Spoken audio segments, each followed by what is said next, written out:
Bom dia, amados. Quero saudá-los com a graça, a misericórdia e a paz do nosso Senhor Jesus Cristo. Amém? Hoje nós vamos, nessas manhãs de quarta-feira, que temos separado para falar dos Salmos. Hoje nós vamos falar do Salmo de número 36. Eu dei o título a esse Salmo como Lugar de Refúgio. O Salmo 36 fala de um lugar de refúgio, um lugar para se esconder, um lugar de segurança diante do perigo, um lugar de alívio contra o estresse. Um lugar para se esconder é uma necessidade universal, tanto dos seres humanos como de animais. Sempre que somos ameaçados, procuramos refúgio. O Salmo 36 é um salmo que revela a natureza do pecado e exalta o amor infalível de Deus. A estrutura do Salmo 36 é a seguinte: a revelação da natureza do pecado, verso de 1 a 4, louvor a Deus, concentrando-se em seu amor fiel, verso de 5 a 9, e a oração, o desejo de que Deus possa continuar a amar fielmente seu povo, mesmo quando do juízo final, verso de 10 a 12. Diante dessa estrutura que o Salmo nos dá, vamos fazer algumas observações, mas antes disso vamos orar ao Senhor. Senhor, muito obrigado por uma manhã que o Senhor nos dá com vida, muitas vezes não com a saúde que gostaríamos, mas com a saúde que nos permite estarmos ativos e glorificando o Senhor. Obrigado pelos nossos familiares, obrigado pelo alimento matinal que o Senhor nos deu e obrigado pelo alimento espiritual que o Senhor está nos dando através da Tua Palavra. É o que oramos em nome de Jesus. Amém. Vamos então falar da primeira parte, o primeiro ponto deste salmo, a revelação da natureza do pecado. Vejamos aí nos versos de 1 a 4. Há no coração do ímpio a voz da transgressão. Não há temor de Deus diante de seus olhos. Porque a transgressão lisonjeia seus olhos, ele diz que a sua iniquidade não há de ser descoberta, nem detestada. As palavras da sua boca são malícia e dolo. Abjurou o discernimento e a prática do bem. No seu leito maquina a perversidade, detém-se em caminho que não é bom, que não despega do mal. É interessante quando nós olhamos aqui nesse salmo, Davi, o profeta, recebe uma revelação profética surpreendente. O oráculo aqui não é Deus e nem o profeta. O oráculo vem do próprio coração do ímpio. O pecado do ímpio sussurra, fala no seu coração. O que Davi quer nos mostrar aqui é que a fonte do pecado é o coração. Em Marcos 7, de 20 a 23, aprendemos que o coração humano é a fonte de todo o pecado. No interior do homem que está toda a disposição de pecado. E as mudanças que devem acontecer na sua vida, primeiro deve acontecer dentro do seu coração. Davi, na sequência, vai nos mostrar que a pessoa que vive ouvindo o seu coração é alguém cujo coração e consciência são blindadas. São blindados do quê? O temor de Deus não penetra ali. A pessoa que vive ouvindo o seu coração, enganoso, corrupto, aonde que está toda a disposição do pecado, ela não tem temor a Deus. Ele eles não querem saber de Deus, não querem dar a devida atenção quanto à realidade de Deus na vida deles e no mundo. Eles não têm qualquer noção a respeito de Deus ou do juízo. O perverso se torna egocêntrico. E as consequências disso são catastróficas. A cegueira do orgulho e da presunção toma conta do seu coração. Ele não percebe o tamanho da perversidade nele. Ele está cego, ele não quer fazer o bem, ele não dorme à noite, ele fica maquinando o mal. Não tem nenhum desejo de mudança no coração dessa pessoa. Ela não se esforça para fugir do mal. Pelo contrário, vai a cada dia correndo ao encontro do mal. Amados, não é essa a realidade que nós vemos das pessoas que não temem ao Senhor, que não acatam os mandamentos do Senhor.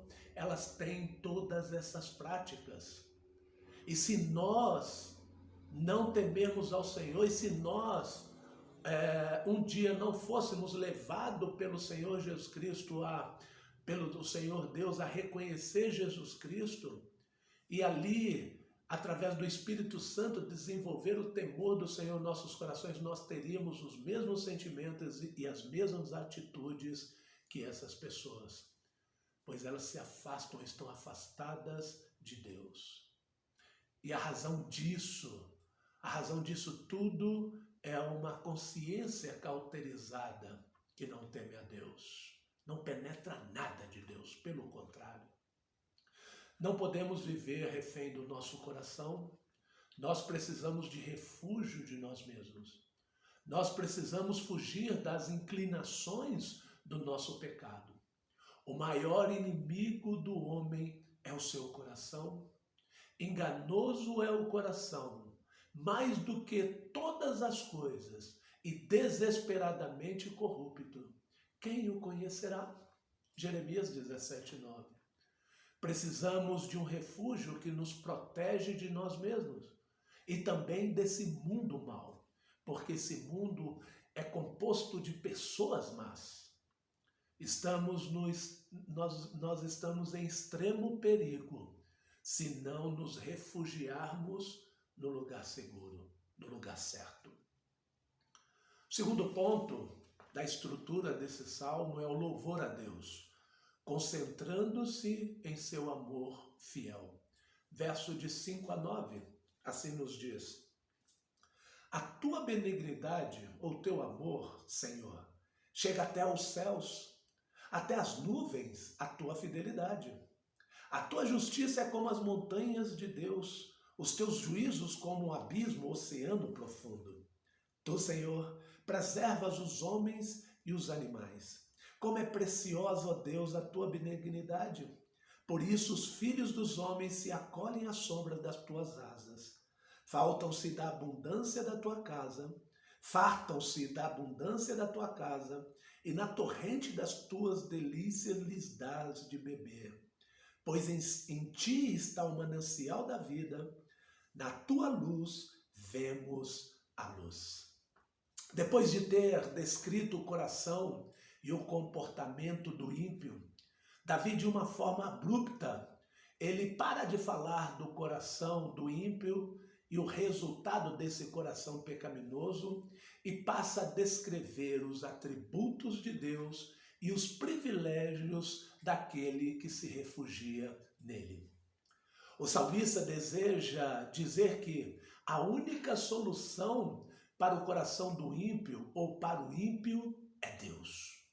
O único lugar de refúgio é Deus e não outra pessoa, não uma filosofia de vida, não um novo ensino, mas trata-se de um relacionamento com Deus vivo.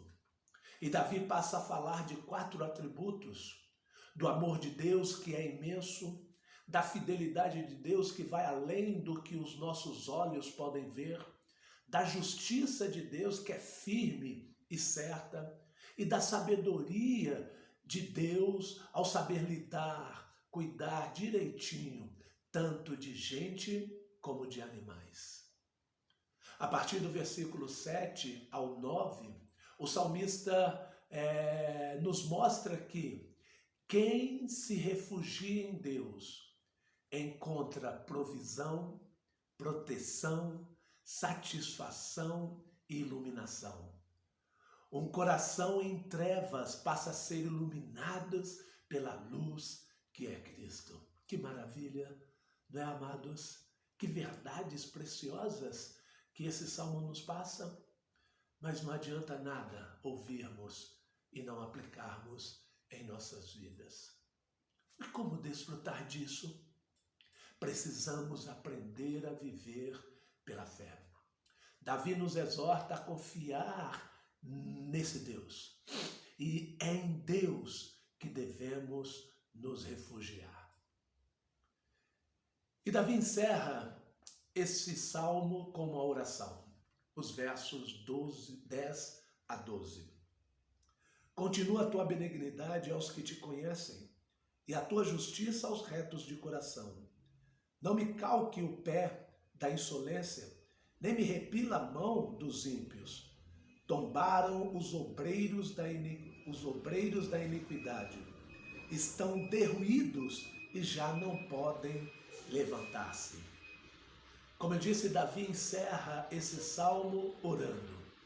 Ele quer nos ensinar que somente vamos desfrutar de todas essas coisas se a gente, pela fé, orar a Deus. Buscar a Deus e viver com Deus. Com base nas revelações que este salmo nos apresenta, a natureza dos ímpios, verso 1 a 4, e do amor fiel de Deus, verso de 5 a 9, Davi ora para que a benignidade, o amor de Deus, continue reinando na vida de seu povo. Derrame o seu amor em mim. Ali caem os obreiros da iniquidade, através do amor de Deus.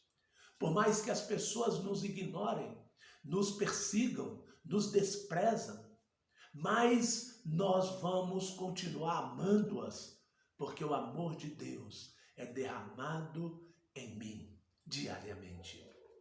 Deus nos amou de tal maneira que deu o seu Filho. Romanos 5,8. E esse amor que é nos dado é para que nós possamos expressá-lo e aqueles que o Senhor coloca ao nosso redor, principalmente aqueles que nos ignoram, porque o amor de Deus nos enche e nós temos condições de pagar o mal com o bem. Ao invés de fazer o mal por conta do mal, nós fazemos o bem diante do mal.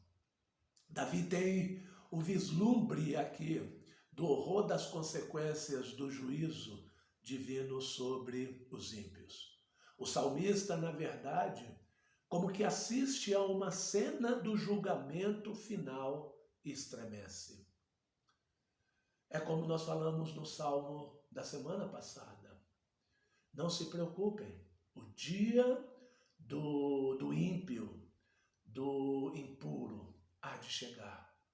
O Senhor cuida de nós e aqueles que nos perseguem, Ele há de tratar um dia.